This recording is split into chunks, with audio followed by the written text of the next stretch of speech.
Eu disse hoje pela manhã, na escola dominical, no comentário que eu fiz no meio da aula do presbítero Davi, que o Espírito Santo ele é insistente, e graças a Deus por isso.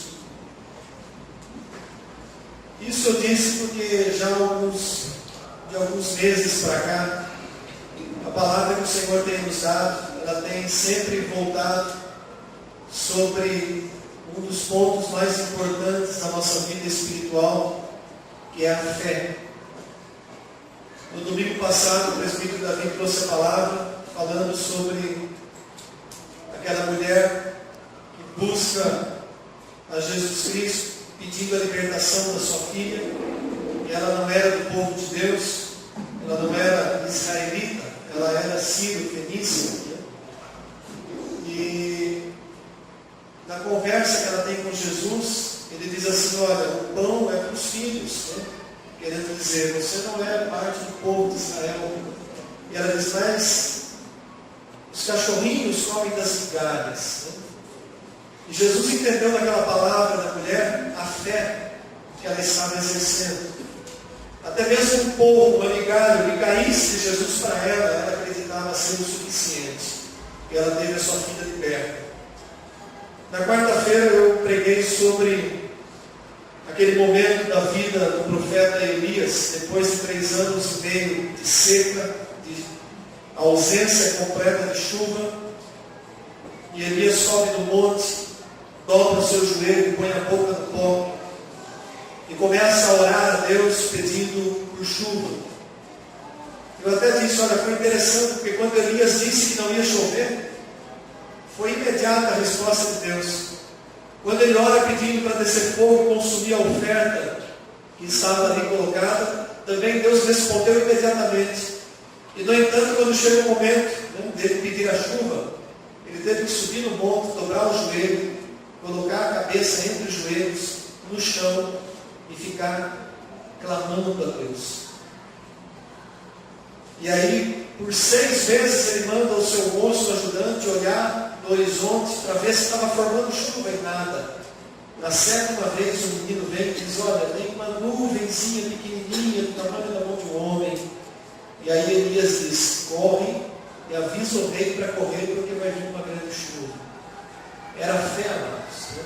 Olhando aquela nuvem pequenina, Elias pôde ver ali uma grande chuva. Inclusive eu disse para os irmãos que estavam na quarta-feira, às vezes, Deus já começou a bênção na tua vida e você não viu ainda. Às vezes é algo pequeno que já está ali surtindo, de repente você está desprezando. Mas é através daquela coisa pequena que talvez se concretize o grande sonho da tua vida. Fé. O justo viverá pela fé. Abacuque 2,4. Depois o apóstolo Paulo repete isso em Romanos: o justo viverá pela fé. E hoje pela manhã o presbítero Davi, na sua aula, falou exatamente sobre fé. E ele não sabia, nem eu sabia que ele ia falar sobre fé hoje pela manhã. E a mensagem da noite, ela não vai ser diferente. Nós vamos falar sobre fé. Então curva a sua cabeça, feche os seus olhos e nós vamos orar. Eu quero que você ore pedindo a Deus para que abra o teu coração e a tua mente, o teu entendimento para essa palavra, que ela pode ser transformadora na tua vida.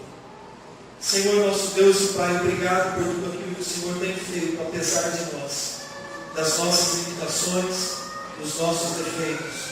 Tu és fiel, o Senhor é bom e a tua misericórdia dura para sempre. Obrigado, Senhor, por tudo que já foi celebrado nesse culto, pela maravilhosa bênção de participarmos da ceia do Senhor, e por esse momento agora, onde nós compartilharemos a tua palavra, que também é pão que nos dá vida. Senhor, capacita-me a transmitir com fidelidade a tua igreja.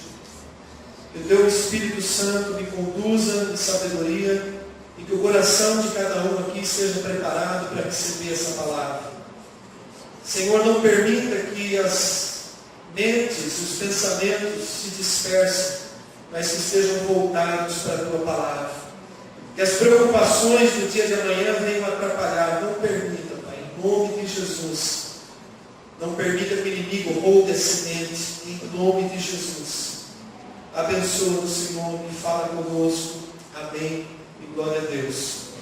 Abra sua Bíblia no livro de Números, capítulo 13. O tema da mensagem é Canaã não é o céu. Guarda isso no seu coração. Se você pensava que Canaã é o céu, não. Canaã, a terra prometida, não é o céu. Números capítulo 13, dos versículos 25 ao 33. E depois nós vamos entrar no capítulo 14, do 1 ao 12. É uma continuação. Ao cabo de 40 dias voltaram a espiar a terra. Caminharam e vieram a Moisés e Arão e a toda a congregação dos filhos de Israel no deserto de Parã, a Cádiz. Deram-lhes conta a eles e a toda a congregação e mostraram-lhes o fruto da terra. Relataram a Moisés e disseram: fomos à terra que nos enviaste, e verdadeiramente mana leite e mel, esse é o fruto dela. O povo, porém, que habita nessa terra é poderoso, e as cidades muito grandes e fortificadas. Também vimos ali os descendentes de Anak. Os amalequitas habitam na terra do Negueb, os heteus, os jebuseus, os amorreus habitam na montanha, os cananeus habitam ao pé do mar e pela ribeira do Jordão. Então Caleb fez calar o povo perante Moisés e disse: eia, subamos e possuamos a terra, porque certamente prevaleceremos contra ela. Porém os homens que com ele tinham subido disseram: não poderemos subir contra aquele povo, porque é mais forte do que nós. E diante dos filhos de Israel infamaram a terra que haviam espiado, dizendo: a terra pelo qual passamos a espiar é terra que devora os seus moradores, e todo o povo que vimos nela são homens de grande estatura. Também vimos ali gigantes, os filhos de Anak, são descendentes de gigantes, e éramos aos nossos próprios olhos como gafanhotos, e assim também éramos aos seus olhos. Levantou-se, pois, toda a congregação e gritou em voz alta, e o povo chorou naquela noite. Todos os filhos de Israel murmuraram contra Moisés e contra Arão, e toda a congregação lhes disse: tomara tivéssemos morrido na terra do Egito, ou mesmo nesse deserto. E por que nos traz o Senhor a esta terra, para cairmos à espada, e para que nossas mulheres e nossas crianças sejam por presa? Não nos seria melhor voltarmos para o Egito? E diziam uns aos outros: levantemos um capitão e voltemos para o Egito. Então Moisés e Arão caíram sobre o seu rosto perante a congregação dos filhos de Israel. E Josué, filho de Nun, e Caleb, filho de Jefoné, dentre os que espiaram a terra, rasgaram as suas vestes e falaram a toda a congregação dos filhos de Israel, dizendo: a terra pelo qual passamos a espiar é terra muitíssimo boa. Se o Senhor se agradar de nós, então nos fará entrar nessa terra e nos dará, terra que mana leite e mel. Tão somente não sejais rebeldes contra o Senhor, e não temais o povo dessa terra, porquanto como o pão o poderemos devorar. Retirou-se deles o seu amparo. O Senhor é conosco, não nos temais. Apesar disso, toda a congregação disse que os apedrejassem. Porém a glória do Senhor apareceu na tenda da congregação e todos os filhos de Israel. Disse o Senhor a Moisés: até quando me provocará esse povo, e até quando não crerá em mim, a despeito de todos os sinais que fiz no meio dele? Com pestilência o ferirei e o desertarei, e farei de ti povo maior e mais forte do que esse. Amém? Moisés poderia ter dito ao Senhor: isso mesmo, Senhor, destrói esse povo e faz de mim, dos meus filhos, uma geração nova que crê em ti. Só que Moisés fez diferente. Ele se prostrou e clamou a misericórdia de Deus para que Deus não destruísse aquele povo duro. Foi isso que aconteceu. Amados, o povo hebreu sofreu 430 anos de escravidão na terra do Egito. Eles foram levados para o Egito, depois que a geração de José, dos filhos de Jacó, morreram no Egito. A descendência se tornou escrava no Egito. 430 anos, não é pouco. Já haviam se acostumado com a escravidão. E aí Deus levanta Moisés como libertador daquele povo, para tirar aquele povo da escravidão e levar aquele povo para uma terra cuja promessa, palavra lhes darei uma terra que mana leite e mel. Fazia parte da aliança que Deus havia feito com Abraão no passado. Então aquele povo tinha como garantia nada mais, nada menos do que a palavra de Deus. Então Moisés, pela forte mão do Senhor, leva aquele povo, sai com aquele povo do Egito. Os irmãos conhecem as 10 pragas que foram derramadas sobre o Egito. Atravessam o Mar Vermelho, o Mar se abre. Todo o exército do faraó é destruído. Aquele povo viu milagres tremendos de Deus, poderosos feitos de Deus. E aquele povo começa a caminhar rumo a essa promessa, a essa terra prometida. Eles estavam com o propósito, com o alvo da vida deles, que era chegar à terra prometida. Um lugar onde eles poderiam se estabelecer, construir as suas casas, abrigar as suas famílias, multiplicar, plantar e cultivar, colher. Um povo que nunca teve uma terra, agora teria uma terra. E eles partem a caminho daquele deserto, debaixo da promessa de Deus. E Deus começa a provar o coração daquele povo. Deus começa a ver se aquele povo teria fé na sua promessa, na sua palavra. Bastou 3 dias de caminhada para aquele povo se voltar contra Deus. Quando eles sentem sede, a água termina, e eles chegam num lugar onde as águas eram amargas, eram ruins, eles já começam a se voltar contra Deus. Já começam a dizer: o Senhor nos tirou do Egito para a gente morrer aqui nesse deserto. E aí Deus faz brotar água da rocha, transforma a água ruim em água boa. Deus vai conduzindo eles, e aí de repente, 2 meses depois, eles já se voltam contra Deus reclamando: nós estamos com saudade das comidas do Egito, dos alhos, das cebolas, das carnes. E eles se voltam novamente contra Deus.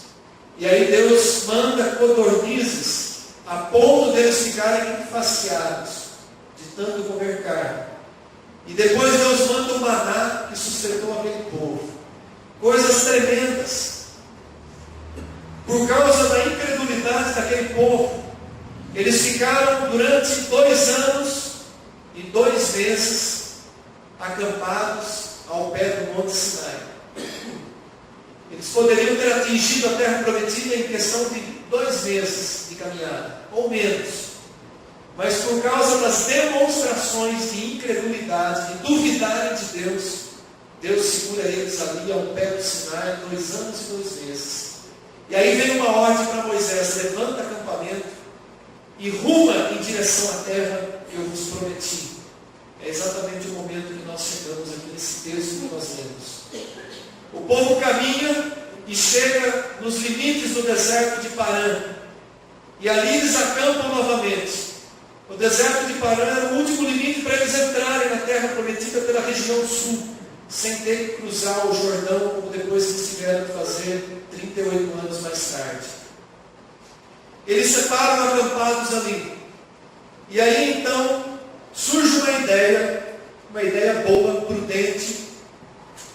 Deus mesmo manda que Moisés levantasse 12 homens, espias, um de cada tribo de Israel, para que eles fossem e espiassem na terra que Deus havia prometido dar.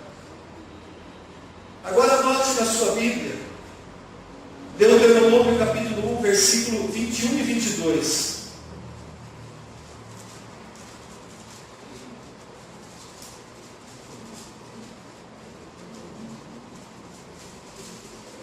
Veja o que diz esses 2 versículos. Deuteronômio capítulo 1, versículo 21 e 22. Eis que o Senhor teu Deus te colocou esta terra diante de ti. Sobe, possui-a, como te falou o Senhor Deus de teus pais. Não temas e não te assustes. Então todos vós vos chegastes a mim e disseste: mandemos homens adiante de nós, para que nos espiem a terra e nos digam por que caminho devemos subir e a que cidade devemos ir. Até aqui, amados, o coração daquele povo ainda estava confiante. Eles quiseram enviar os espias apenas para saber qual era o melhor caminho para subir e tomar a terra. Até aqui eles tinham confiança, não havia medo, não havia nenhum receio, nenhuma dúvida, porque eles tinham a palavra de Deus como garantia que aquela terra seria dada a eles, independente dos povos pagãos que habitavam naquela região. Então notem aqui nesse versículo que não havia nenhuma dúvida. Eles queriam apenas enviar espias para saber qual era o melhor caminho para subir, quais as cidades que eles deveriam tomar primeiro. Era essa a estratégia. E aí então, voltando para o nosso texto de Números, Moisés separa 12 homens, um de cada tribo de Israel, e manda eles vistoriarem aquela terra. Depois de 40 dias, espiando a terra, os 12 voltam. E aí então acontece um problema muito sério no meio do povo de Israel. Eles voltam e eles constatam duas coisas, dois fatos. O primeiro fato é que realmente a terra era maravilhosa. Números 13, versículo 23, diz assim: depois vieram até o vale de Escol e dali cortaram um ramo de vide com um cacho de uvas, o qual trouxeram 2 homens numa vara, como também romãs e figos. Eles trouxeram do fruto da terra. Agora imagina um cacho de uvas que precisa 2 homens para carregar, pendurado numa vara. Eu não consigo imaginar essas uvas. 2 homens precisaram carregar o cacho de uva.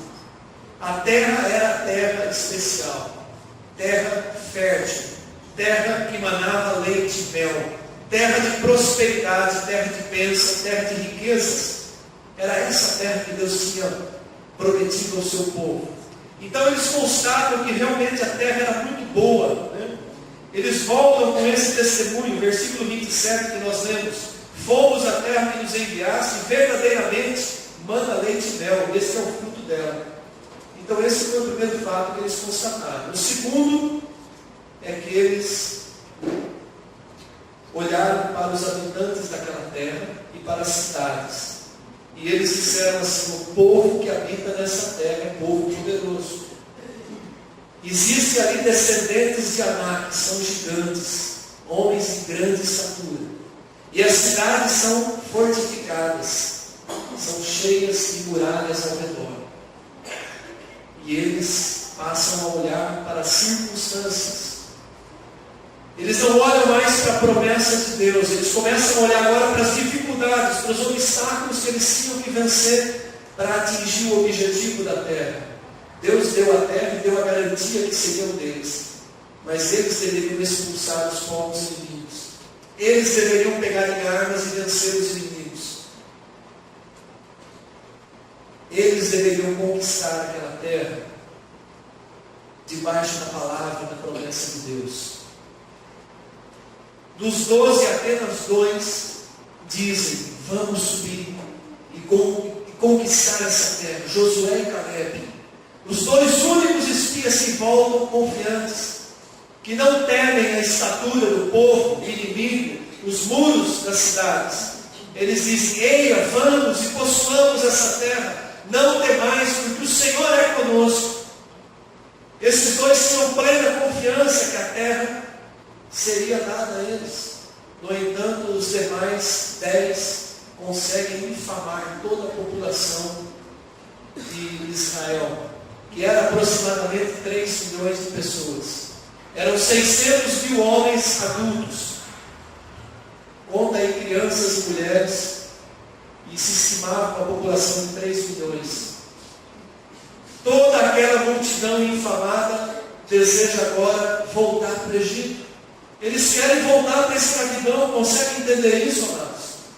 Deus propõe algo novo, uma vida nova, como Ele propôs para cada um de nós.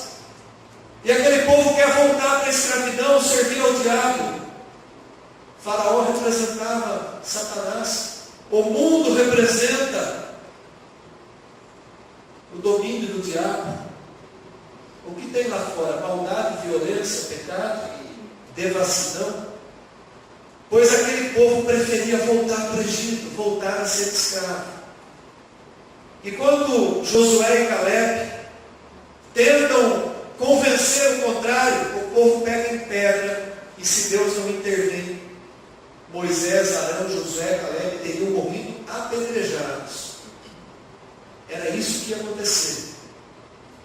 E aí então Deus se manifesta de uma maneira sobrenatural, e o povo cai de joelhos diante da manifestação de Deus e resolve voltar atrás. Por ordem de Deus, eles são obrigados a voltar atrás. Alguns ainda tentam avançar, mas aí Deus já não era com eles, e sofrem uma grande derrota. E eles voltam para o deserto. E eles ficaram mais 38 anos no deserto. A palavra de Deus diz lá em Hebreus capítulo 3, versículo 19: vemos, pois, que não puderam entrar por causa da incredulidade. O contrário da fé não é dúvida. O contrário da fé é incredulidade. O povo de Israel não pôde entrar, tomar posse da sua terra, da sua herança, por causa da incredulidade.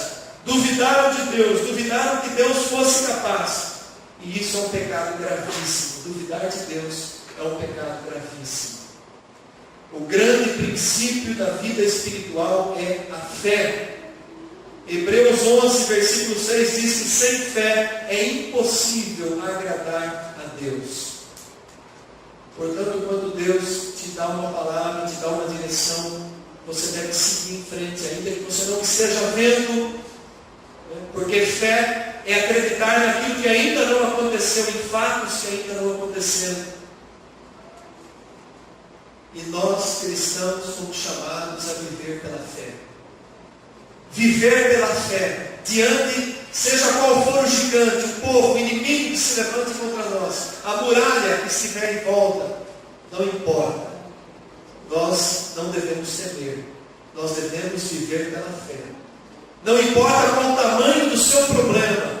Se você for como o povo de Israel e olhar para o tamanho do problema, você vai voltar atrás, você vai desistir daquilo que Deus tem proposto para a tua vida, para o melhor de Deus. Quantas pessoas abrem mão do melhor de Deus e voltam atrás e ficam com aquela vida medíocre, limitada, parada no tempo, não conseguem conquistar nem mesmo as bênçãos materiais, quanto mais as espirituais. A grande maioria dos cristãos hoje vivem muito abaixo do que poderiam viver, porque não exercitam a fé. Eu não estou falando de salvação, eu estou falando de fé. Canaã não representava o céu. Canaã não era a salvação. A salvação para o povo de Israel foi representada quando o cordeiro foi morto e o sangue foi passado no umbral das portas, quando eles estavam ainda no Egito. Aquele sangue que foi colocado no batente das portas representava a salvação. A terra prometida, para onde eles iam, ela representava as bênçãos de Deus, a provisão de Deus, material e espiritual. Então, nós também não podemos ter na nossa visão que Canaã é o céu. Muitas pessoas, a gente costuma falar, depois que a gente passar por essa terra, nós vamos para Canaã, né? Não, amados, Canaã é o tempo de vida nosso aqui. Existe sim uma Jerusalém espiritual, é uma outra forma como Deus se relaciona, se refere ao céu. Mas Canaã não é o céu, nem a salvação. A salvação foi o que nós celebramos aqui. Ela acontece quando você crê no sacrifício de Jesus Cristo. Você crê que Ele é o Filho de Deus e o recebe como Senhor e Salvador da tua vida. Para Israel foi representado com sangue lançado no umbral das portas. E aí o anjo da morte passa sobre o Egito, mata todo o primogênito. E aonde ele vê o sangue passado na porta, ele passa por cima daquela casa e a vida não faz mal nenhum. Então nós não estamos falando de salvação, nós estamos falando de desfrutar daquilo que Jesus disse em João 10, versículo 10, eu vim para que tenham vida e vida em abundância. Sabe por que nós não desfrutamos da vida em abundância que o Senhor Jesus prometeu? Porque nós não cremos nessa promessa? Não, nós temos essa promessa de vida e abundância. Mas então o que nos falta? Falta conquistar Canaã. Falta aprender a viver pela fé nessa vida, em cada dia que Deus nos dá. Quando você acorda pela manhã, os desafios que você vai ter durante esse dia, viver pela fé, conquistar o que Deus tem proposto. Canaã representa a provisão de Deus para a nossa vida nessa terra e nesse mundo. Porque depois tem algo muito maior do que a terra prometida. Se a terra prometida fosse o céu, eles não precisavam expulsar os inimigos. Canaã é o intervalo que nós vivemos entre a nossa salvação e a nossa glorificação. Essa é a terra prometida nossa. Entre a nossa salvação e o momento em que nós seremos glorificados, estaremos para sempre junto com Deus. Lá não precisa mais de frutos, de abundância, porque lá vai ser uma plenitude da presença de Deus. Então, o que nós precisamos aprender? A desfrutar de toda a provisão que Deus tem para nós, que somos filhos e eleitos, escolhidos de Deus. Há uma provisão na nossa vida, abundância preparada por Deus para nós. Nós podemos viver desfrutando da terra prometida a cada dia da nossa vida, se nós vivermos pela fé. Se quando nós assentamos a nossa mesa de manhã para tomarmos o nosso café, e a gente olhar para aquele pão, para aquele leite, para aquilo que está na mesa e dizer, isso aqui é a minha terra prometida, provisão de Deus na minha vida.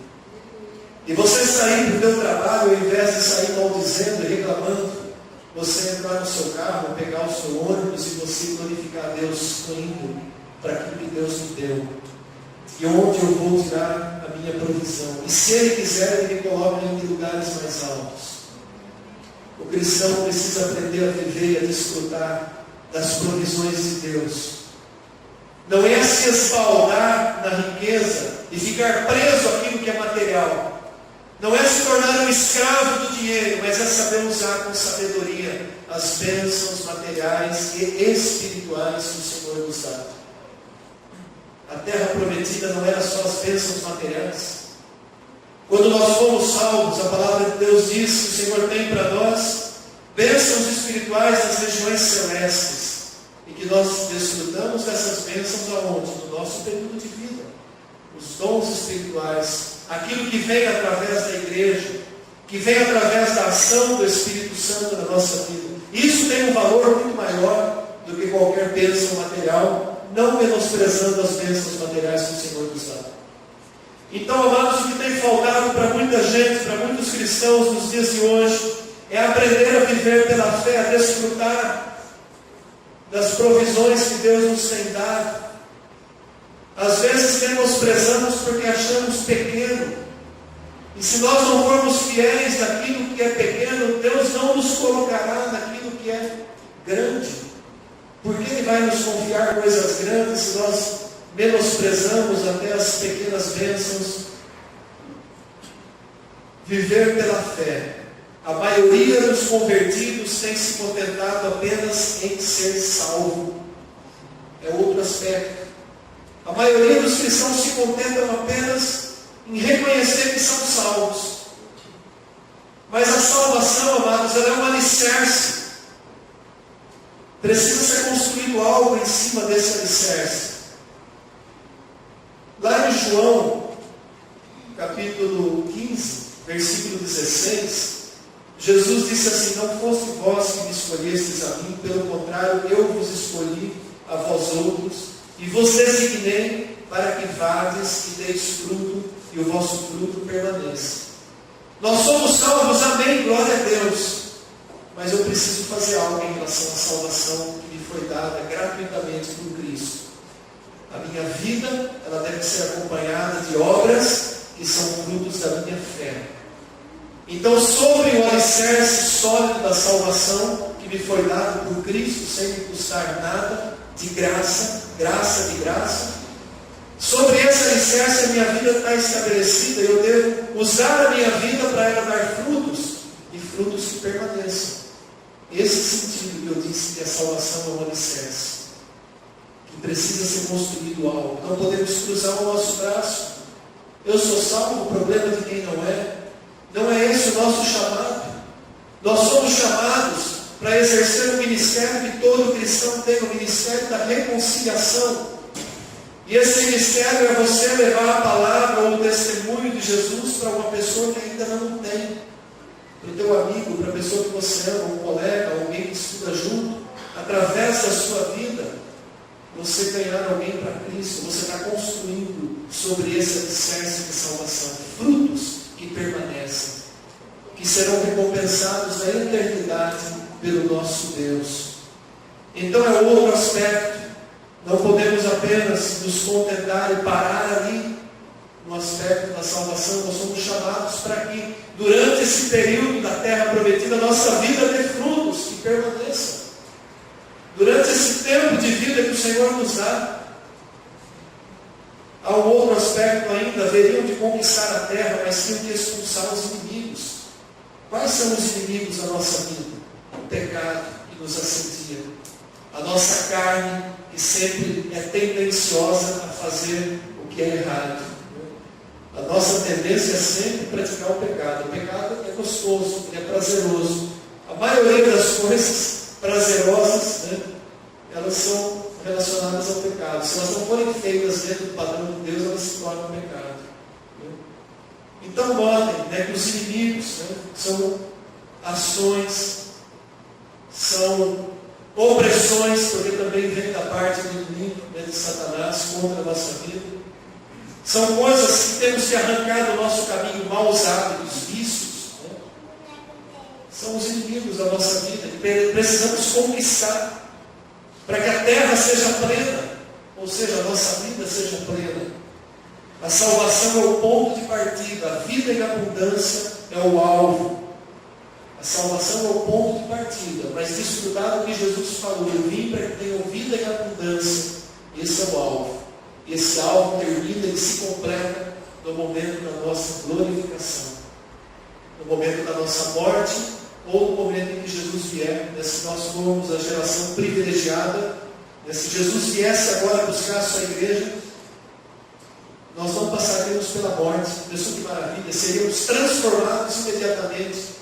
Os que estarão vivos, quando Jesus voltar, serão transformados. Os mortos ressuscitarão, os que morreram em Cristo ressuscitarão e passarão a eternidade com Cristo. A glorificação é esse momento. E lá na glória nós não vamos precisar de mais nada do que é dessa terra. Lá na glória, Paulo, quando fala sobre os dons espirituais, ele diz, olha, todos os dons passarão, dom de língua passará, profecia passará, e todos os dons passarão, só um é que vai ser usado na glória, que vai permanecer, o amor. O amor ele vai para a glória, ele fica lá.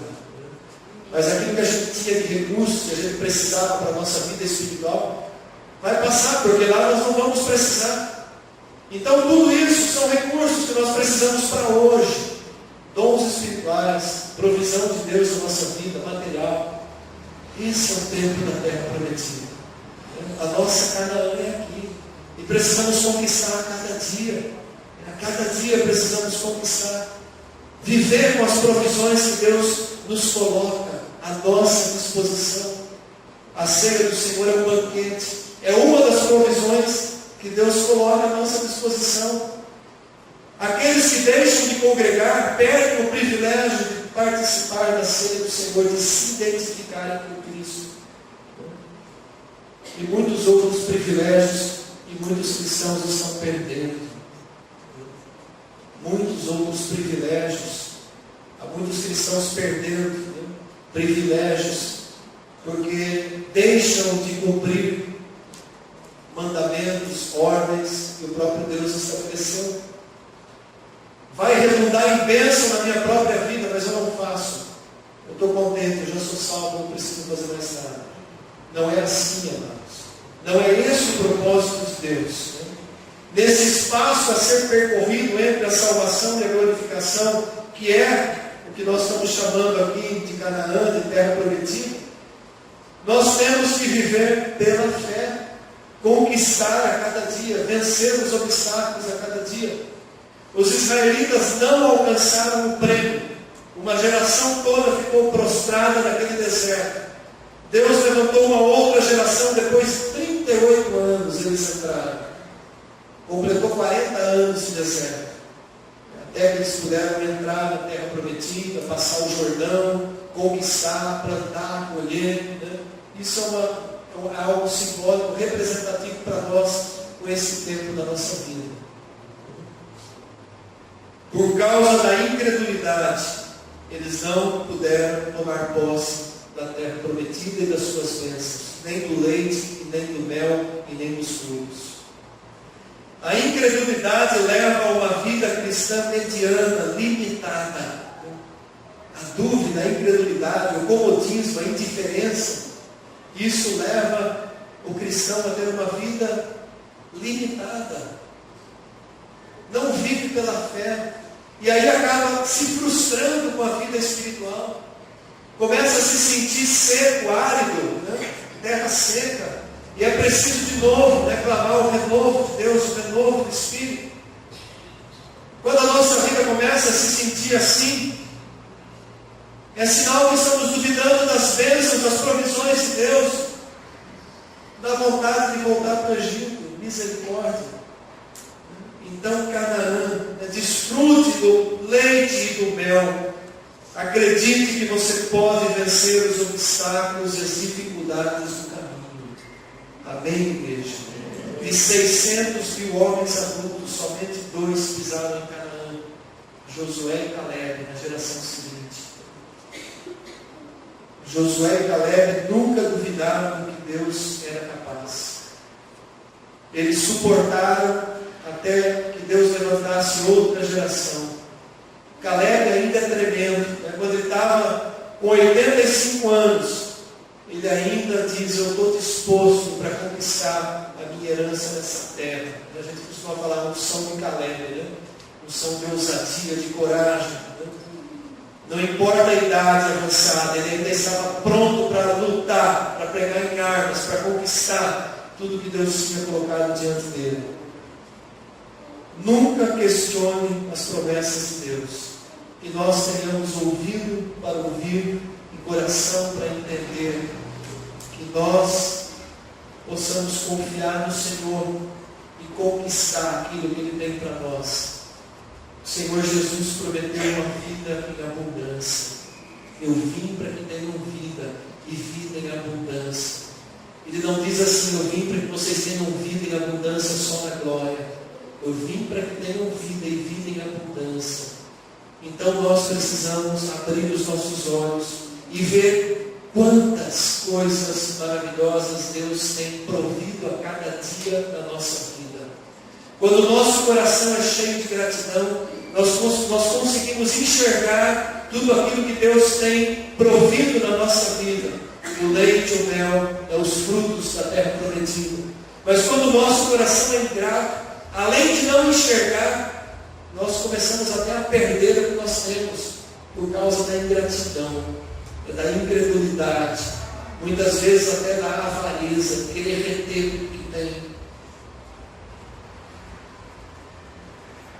Paulo, ele chama viver em abundância como viver em novidade de vida. Paulo, ele relaciona que quando nós nos convertemos e fomos batizados, nós entramos numa novidade de vida. O que é essa novidade de vida? É o mesmo que Jesus diz: vida em abundância. É você estar ainda diante de dificuldades, de inimigos, de obstáculos, mas pela fé você olha e diz: eu posso vencer, eu posso seguir adiante, eu não vou ficar prostrado no caminho.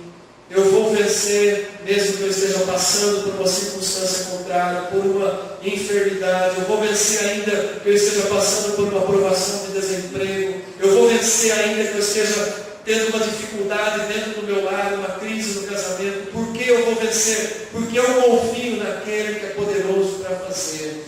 Porque eu vou exercer a minha fé naquele que pode mudar as circunstâncias. Porque eu vou exercer a minha fé naquele cujo impossível é só um detalhe, né? O impossível para Deus é um detalhe. É nele que eu vou exercer a minha fé.